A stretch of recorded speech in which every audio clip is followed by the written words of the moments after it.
Bismillahirrahmanirrahim.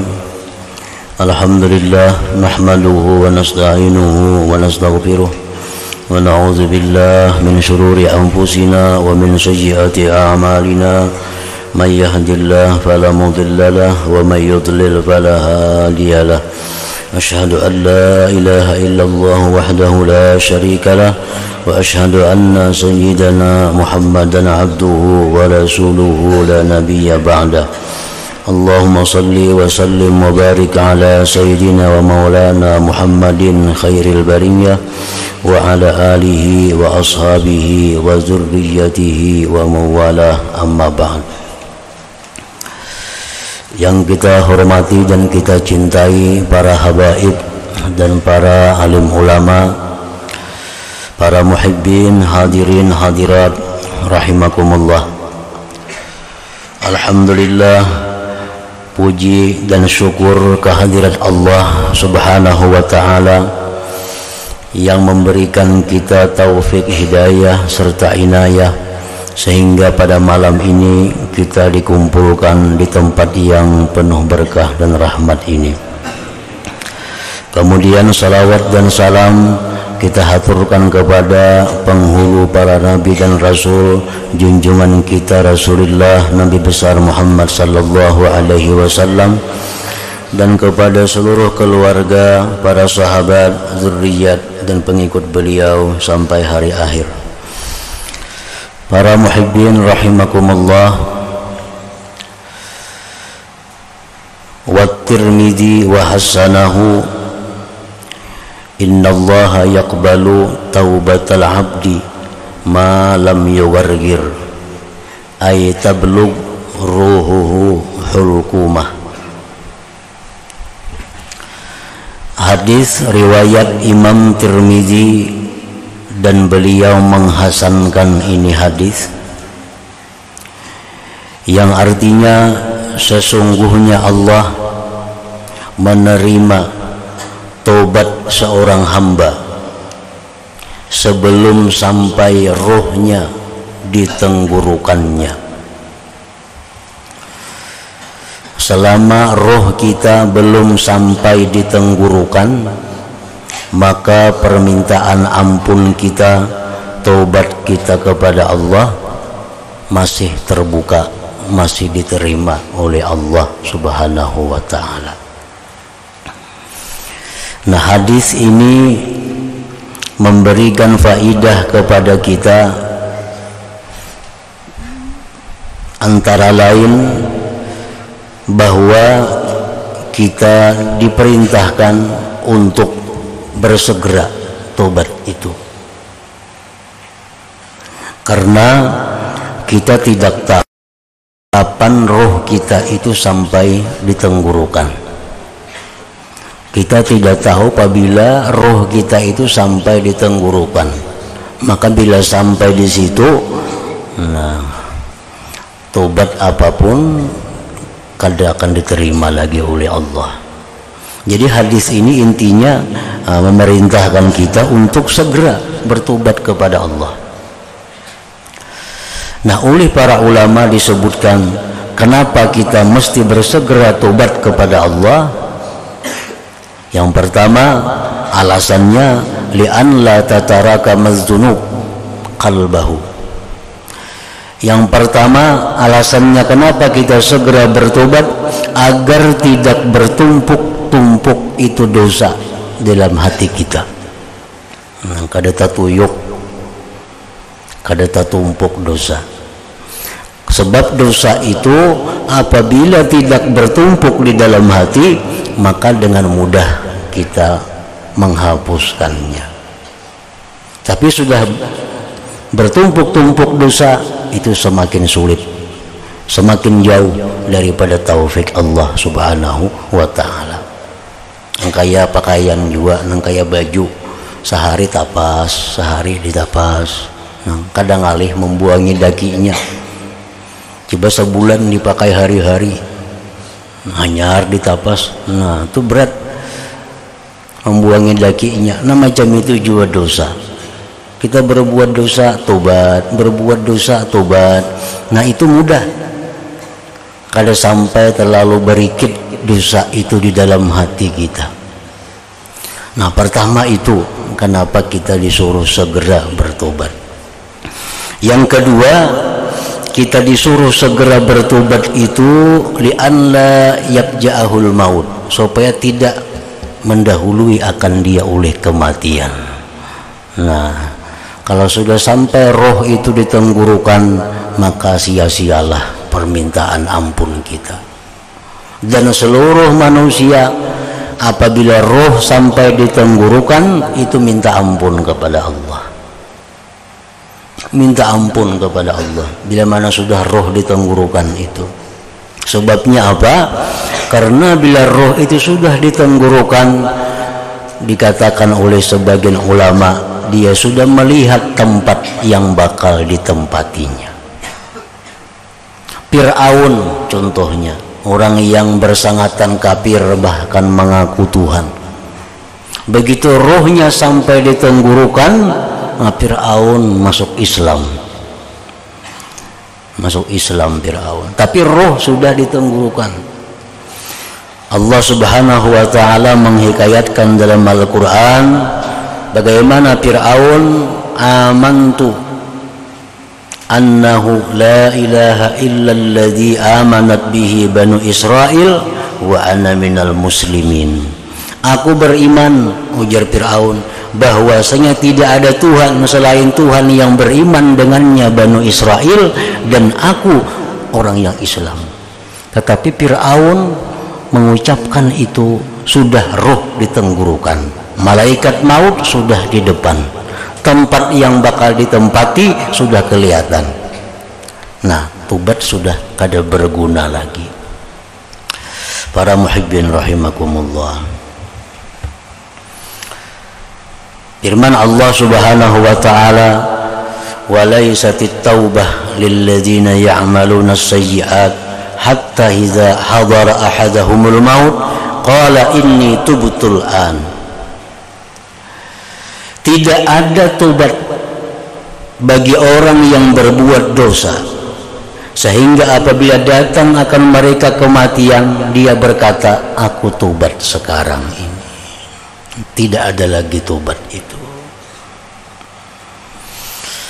Para muhibbin rahimakumullah, ada lagi sebagian ulama berpendapat, kenapa tobat itu tidak diterima kalau roh itu sampai di tenggorokan?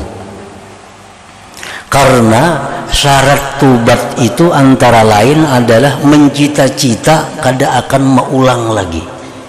Itu kan? Tobat yang pertama menyesal, yang kedua berhenti, yang ketiga mencita-cita kada akan mengulang lagi. Nah, sedangkan roh di tenggorokan itu kada mungkin lagi akan hidup. Jadi kada ada kesempatan lagi untuk bercita-cita kada mengulang itu. Nah, oleh karena itu tobatnya tidak cukup syarat sehingga ditolak oleh Allah Subhanahu wa taala. Nah, para muhibbin rahimakumullah,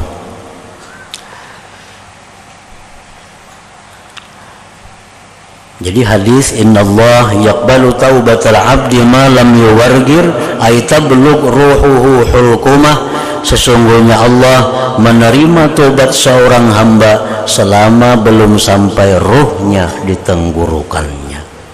Kapan roh itu sampai di tenggorokan kita kada tahu. Oleh karena itu kita disuruh segera untuk bertobat kepada Allah Subhanahu wa taala.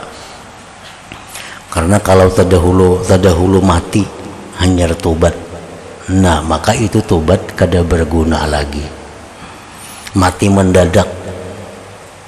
Kalau orang yang selalu tobat kepada Allah mati mendadak, itu rahmat. Mautul faj'ah rahatun lil mu'min, wa akhdatu asapin lil fajir, sabda Rasulullah sallallahu alaihi wasallam. Mati yang mendadak itu merupakan kelapangan bagi orang-orang yang beriman. Banyak para nabi yang mati mendadak, mereka mendapat kelapangan. Nabi Ibrahim alaihissalam, beliau mati mendadak. Tetapi ini orang yang sudah selalu kembali kepada Allah sehingga menemui kelapangan. Tapi kalau orang-orang yang fajir, dosanya banyak, tobatnya belum, mengqada kewajiban belum, nah mati mendadak, nah ini maka siksa.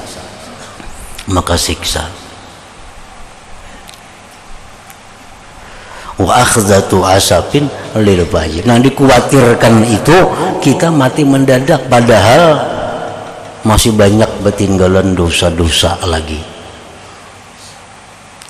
masih banyak hutang riba masih ada, mati deposito duit di tempat nang berbunga ada, mati kada sempat tobat. Nah ini nang akhzatu asapin lil fajir.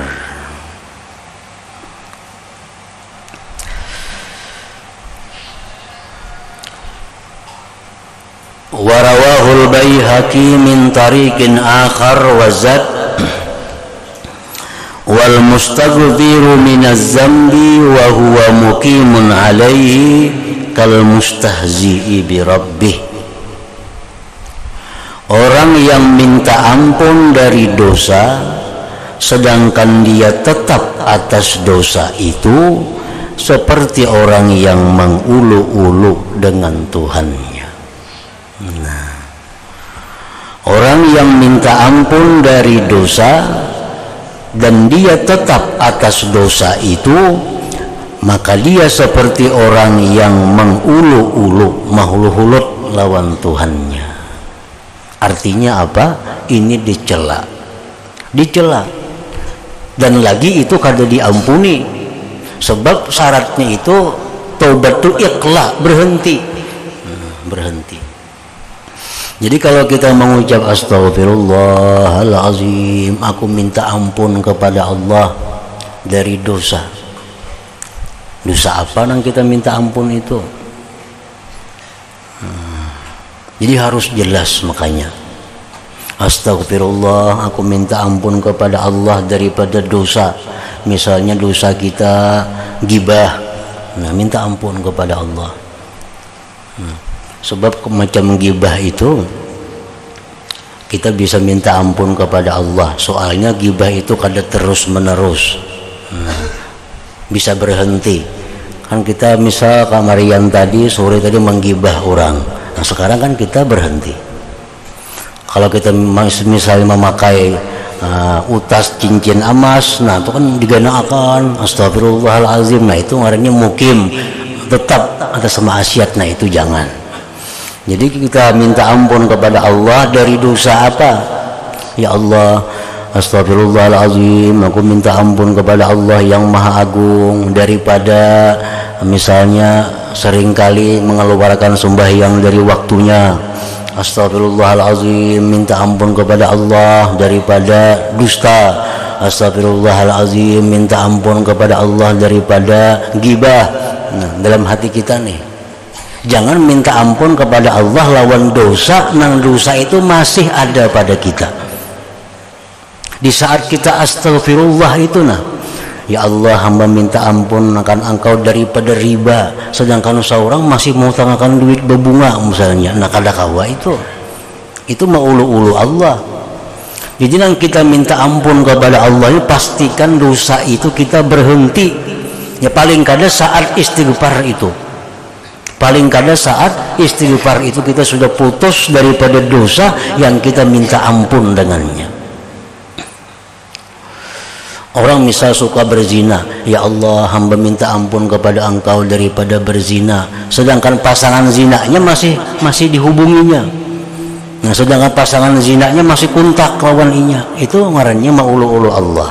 Kalau berhenti daripada zina, maka pasangan zina itu putuskan daripadanya. Nah, hanya kita minta ampun kepada Allah.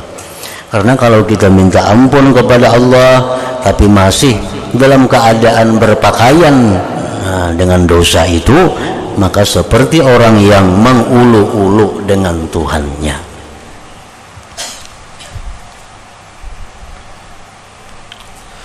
Misal kita ada bawa utas emas, berapa tahun pakai utas nih emas.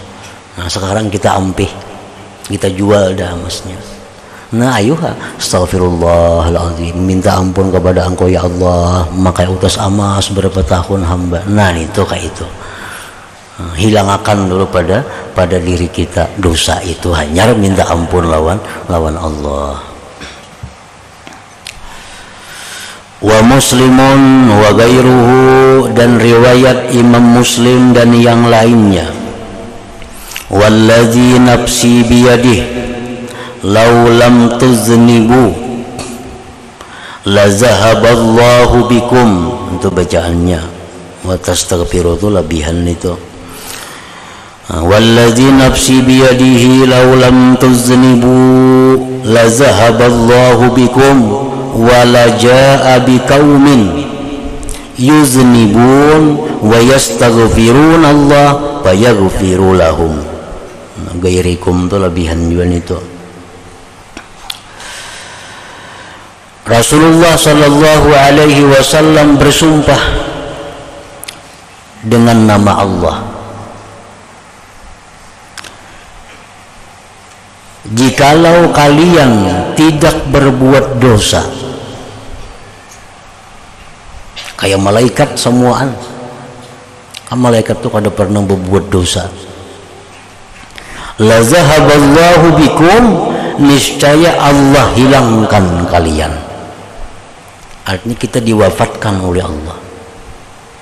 Wala jaa biqaumin, Allah mendatangkan dengan satu kaum yuznibun, yang berbuat dosa, wa yastaghfirunallah, minta ampun kepada Allah, fayaghfiru lahum, maka Allah ampuni baginya. Sekampungan nih misal wali semuaan, kalau sedang berbuat dosanya, kampung itu akan dihabiskan oleh Allah, diganti dengan satu penduduk yang mana mereka berbuat dosa pagi hari, petangnya tobat minta ampun kepada Allah, malamnya berbuat dosa, subuhnya tobat kepada Allah. Karena kalau semuaan manusia ini kadang-kadang berbuat dosanya, kadang-kadang minta ampunnya kepada Allah, nah maka di situ Allah kada berguna lagi nama Allah Al-Ghafur, Maha Pengampun. Siapa yang diampuni? Al-Ghaffar, Al-Afu, banyak ngaran-ngaran Tuhan yang menunjukkan Tuhan itu Maha Pengampun, Maha Penyayang, Maha Pengampun, Pemaaf. Kalau semua ini bersih, semua siapa yang dimaafi, siapa yang diampuni?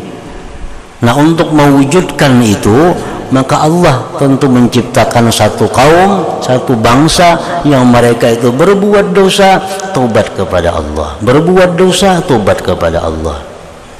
Nah jadi kalau bangsa itu baik, semuaan diwafatkan oleh Allah.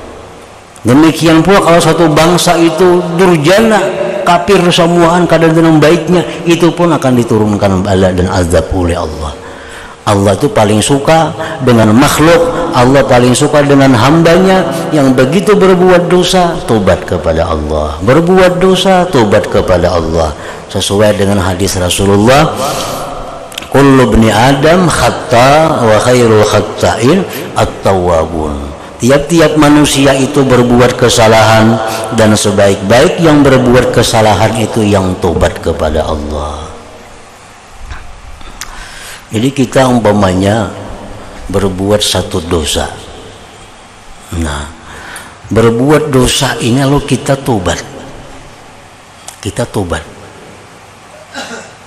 dengan tobat yang benar, maka kita ini di sisi Allah sama dengan orang yang tidak pernah berdosa.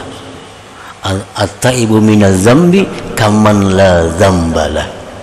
Orang yang tobat dari dosa itu seperti orang yang tidak punya dosa. Jadi yang ada istilah bekas itu di sisi kita. Itu bekas peminumnya dahulu. Nah di sisi Allah kada ada bekas peminum. Kalau sudah ingat tobat, kada ada lagi peminum itu, bekasnya pun kada ada lagi. Bersih daripada dosa. Oh orang tuh bekas penjina, orang tuh bekas perampok. Bagi Allah kada ada lagi bekas tuh, kalau sudah tobat bersih. Maka Makanya disebutkan dalam banyak hadis bahwa paling berbahaya kita menyebut-nyebut dosa orang yang mana orang itu sudah tobat dari dosa tadi. Itu paling bahaya. Kita menyebut dosa orang yang orang itu sudah tobat. Itu bahari perampok ya. Nah. Padahal dahulu bujur mas sekarang sudah tobat. Dahulu penjina tuh. Dahulu maling. Nah, itu paling tidak disukai, bahkan diancam. Siapa-siapa yang mengatakan dosa orang yang sudah tobat daripadanya, dia akan dibalakkan untuk melakukan dosa itu. Nah, karena di sisi Allah orang yang sudah tobat itu kaman la dzambalah, tidak ada dosa. Jadi jangan disambat lagi bakasnya itu. Kalau sekarang ininya orang saleh, orang baik, Pak itu orang saleh, itu orang baik, sudah cukup. Jangan disambung lagi. Itu orang baik, dahulunya perampok, jangan lagi nitunya, jangan dahulunya lagi.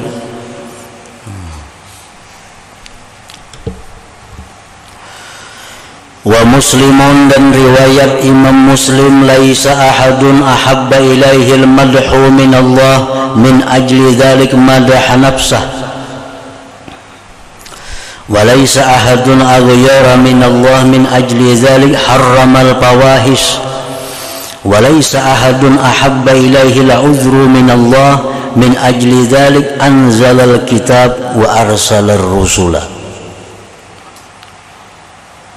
Tidak ada seseorang yang paling suka kepadanya pujian daripada Allah. Orang yang paling suka dipuji itu adalah Allah. Orang yang paling suka dipuji itu Allah. Siapa yang memuji Allah diberinya pahala. Paling suka dipuji itu Allah. Oleh karena demikian Allah memuji dirinya sendiri. Dalam Quran, alhamdulillahirabbil alamin. Nah, segala puji bagi Allah Tuhan semesta alam. Alhamdulillahilladzi anzalal kitab. Segala puji bagi Allah yang menurunkan Al-Quran. Banyak Allah memuji dirinya sendiri. Paling suka dipuji itu adalah Allah. Dan tidak ada seseorang yang paling pencemburu daripada Allah. Paling panimburuan itu Allah. Oleh karena demikian Allah haramkan sesuatu yang jahat. Allah tuh paling panimburuan. Nah, panimburuan tuh datangnya di mana asalnya? Panimburuan tuh datangnya di cinta. Tentu. Mungkin kita kada cinta lawan siapa kada cemburu. Nah, kenapa kita cemburu? Karena ada cinta. Nah, Allah itu paling cinta lawan makhluknya dan sekaligus paling cemburu. Oleh karena itu banyak larangan-larangan. Kita kalau mencintai seseorang sangat cinta, banyak peraturan tuh. Kamu jangan ke sana, kamu jangan ke sini, kamu jangan makan itu, jangan makan ini. Karena kasih sayangan nih lawan orang ini. Nah, Allah tuh macam itu. Allah paling cemburu. Oleh karena itu Allah mengharamkan macam-macam kejahatan, haramal fawahish. Walaisa ahadun ahabba ilaihi al-uzru min Allah min ajli dzalik anzalal kitaba wa arsalar rusula. Dan tidak ada seseorang yang paling suka kepadanya tobat. Al-uzru artinya at-taubatu, tobat daripada Allah. Karena demikian itu Allah menurunkan kitab Al-Quran dan kitab-kitab lain, dan Allah turunkan rasul-rasul. Al-Quran, Rasulullah diturunkan menyampaikan kepada manusia bahwa Allah itu penyayang, Allah itu pengampun. Siapa yang berbuat salah kembali kepadanya, tobat kepadanya. Karena kita tobat itu Allah sangat suka, Allah sangat gembira. Orang yang sekian tahun maksiat, selama hiduplah maksiat aja, nah, maksiat kepada Allah, akhirnya ingat tobat, akhirnya tobat. Daripada sukanya Allah orang ini tobat, satu orang ini diampuni Allah dosanya. Yang kedua, orang ini diberi pahala karena tobat itu. Yang ketiga, dosa-dosa yang dilakukan dahulu itu yubaddilullah hasanat, Allah ganti kebaikan. Allah ganti kebaikan. Jadi dosa-dosa yang kita bahari mencuntan itu namun sekarang tobat jadi pahala. Kita bahari makan di warung nang kada bayar itu nah, tobat sekarang jadi pahala. Asal bujur-bujur tobat. Nah itu daripada cintanya Allah kepada tobat itu. Bukan hanya pahala, bukan hanya dihapus dosa, dosa itu dicurit, diganti lawan hasanat, lawan kebaikan-kebaikan. Wa Muslimun, dan riwayat Imam Muslim, innam ra'atan min Juhainata atat Rasulullah sallallahu alaihi wasallam wa hiya hubla minaz zina. Bahwasanya seorang perempuan dari kabilah Juhainah yang disebut dengan Al-Ghamidiyah, perempuan itu Al-Ghamidiyah ini datang kepada Rasulullah sallallahu alaihi wasallam. Dia bunting, dia hamil daripada perzinahan. Ini berzina si perempuan berzina, lalunya hamil, datang kepada Rasulullah sallallahu alaihi wasallam. Faqalat ya Rasulullah asabtu haddan fa'aqimhu alayya. Wahai Rasulullah, ulun telah melanggar undang-undang, maka hukumlah ulun sesuai undang-undang itu. Menyerah diri. Maka hukumannya kalau orang nang berzina itu orangnya ini sudah pernah kawin, hukumannya adalah rajam, dilimpari lawan batu sampai mati, itu hukumannya. Nah, jadi si perempuan ini datang kepada Rasulullah, maka perempuan ini sudah kawin. Nah, datang kepada Nabi mengatakan bahwa ulun telah berzina dan dirikan hukum Allah atas ulun ini. Pada Nabiullah sallallahu alaihi wasallam waliyaha, maka Nabi kita memanggil wali si perempuan itu. Faqala, ujar beliau, ahsin ilaiha fa idza wada'at fa'tini biha. Bapak ala, ujar Nabi, ini si perempuan ini kulaikam kalau iya. Nah, Nabi berbuat baiklah engkau kepadanya. Artinya jangan dicaci maki, jangan dipukuli, jangan disambati, pelihara. Bila mana dia sudah melahirkan anaknya, sudah lahir, hamil nih, sudah lahir, bawa ke sini. Nah, menurut sebagian ulama, bila sudah lahir, sudah menyusui anaknya 2 tahun, bawa datang kemari. Papa ala, maka memperbuatlah si walinya tadi, bawa bulik ke rumah, diharagu si hamil nih. Nah, hamil daripada zina sampainya melahirkan, sampai menyusui 2 tahun. Habis dibawa kepada Rasulullah sallallahu alaihi wasallam. Nah, ini perempuan yang semalam itu. Fa'amara biha Nabiullah sallallahu alaihi wasallam. Tertinggal pa'amaranya. Fa'amara biha Nabiullah sallallahu alaihi wasallam, maka memerintahkan Nabi dengan perempuan tadi. Fasuddat alaiha thiyabuha. Jadi Nabi, ini perempuan ini bawa ke tanah lapang sana, ikat dengan pakaiannya. Jadi pakaian suruh duduk, kalau bini-bini suruh berduduk. Nah, tutupi badannya dengan pakaiannya. Summa amara biha, kemudian memerintahkan Nabi dengan perempuan tadi, baru jimat, maka dia dirajam. Nah, dirajam, dikumpul orang-orang kampung, suruh membawa batu, nggak kayak ganggam nih batunya. Nah, ditawaki sampainya mati, sampai mati. Summa shalla 'alaiha, kemudian Rasulullah menyembahyangkan atas si perempuan tadi. Nah, habis dirajam mati, nah dibersihi, dimandii, dikafan, disembahyangkan, dan Rasulullah sendiri yang menjadi imamnya. Faqala Umar, berkata Sayyidina Umar, wahai Rasulullah, tusalli 'alaiha ya Rasulullah wa qad zanat.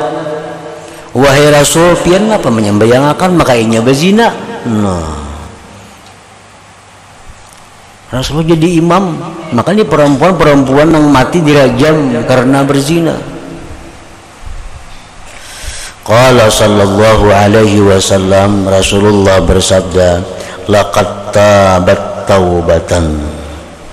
Itu perempuan, wahai Umar, dia sudah tobat. Dia sudah tobat. Akan sebagai tobat, lau kusimat baina sab'in min ahlil Madinah lawasi'athum, jikalau dibagi tobatnya itu antara 70 orang ahli Madinah, niscaya tobat itu mencukupi akan mereka. Maksudnya, lau tabal munafiqun alladzina biha yawma idzin taubatan ka taubatiha, taubatan sahihatan min nifakihim ka taubatiha, lakafathum birab'i azamihim. Wahai Umar, jar Nabi, ini perempuan zina, bujur, tapi ini sudah tobat, tobat yang benar.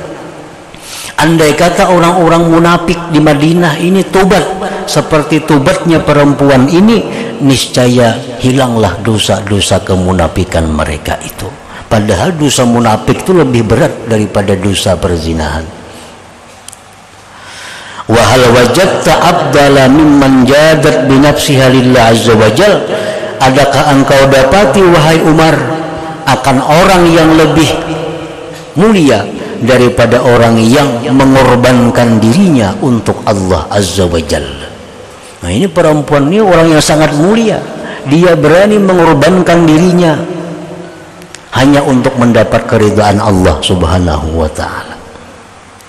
Nah, ini hadis oleh para ulama banyak memberikan faidah-faidah, antara lain yang dapat diperoleh di situ bahwasanya orang yang sudah tobat daripada dosa, orang bersih. Nabi pun mengimami, menyembahyangkannya. Yang kedua, bahwa hukuman zina itu tidak bisa gugur dengan tobat. Kalau bisa gugur, orang melakukan perzinahan, tobat kepada Allah sudah, hukuman tetap ada. Kalau kata di dunia, di akhirat diserahkan kepada Allah. Allah bisa menghukum, bisa ada, cuma hukumannya tetap ada. Nah, lain orang membunuh. Orang membunuh tuh kalau nya membunuh, nang keluarga memaafkan aja kalau jadi hukum. Kalau zina ini kada. Sama mencuri. Nah, orang mencuntan itu mencuntannya dapat malingnya, muliakannya, tetap potong tangannya. Jadinya orang sudah tobat, walaupun tobat tetap dipotong tangannya, karena itu hukum Allah subhanahu wa ta'ala. Nah, yang ketiga yang diambil dari hadis ini, bahwasanya mendirikan hukum Allah itu adalah kewajiban dari pemimpin. Ini Rasulullah, pemimpin waktu itu, datang orang melakukan kesalahan, minta dihukum. Nah, mendirikan hukum Allah itu suatu kewajiban bagi pemimpin. Dan pemimpin-pemimpin suatu bangsa yang melaksanakan hukum Allah pada bangsa itu, yang melaksanakan hukum Allah pada negeri itu, maka negeri itu dijamin oleh Allah dapat kemakmuran, dapat keamanan dan ketenangan. Ini suatu negeri yang di negeri itu dilaksanakan undang-undang Allah, itu negeri dijamin makmur, dijamin aman dan tentram. Di sini orang maling, ini hukumannya hukum Allah. Orang berzina, hukum Allah dipakai. Orang membunuh, hukum Allah dipakai. Kalau hukum Allah ini dipakai, maka dijamin negeri itu akan aman, akan makmur rakyatnya. Itu dijelaskan banyak hadis oleh Rasulullah sallallahu alaihi wasallam. Nah, selanjutnya wa Tirmidzi wa Ibnu Majah. إلى حضرة النبي صلى الله عليه وسلم. الفاتحة. أعوذ بالله من الشيطان الرجيم. بسم الله الرحمن الرحيم. إياك نستعين اهدنا الصراط المستقيم. أشهد أن لا إله إلا الله وحده لا شريك له وأشهد أن سيدنا محمدا عبده ورسوله. لا إله إلا الله نستغفر الله.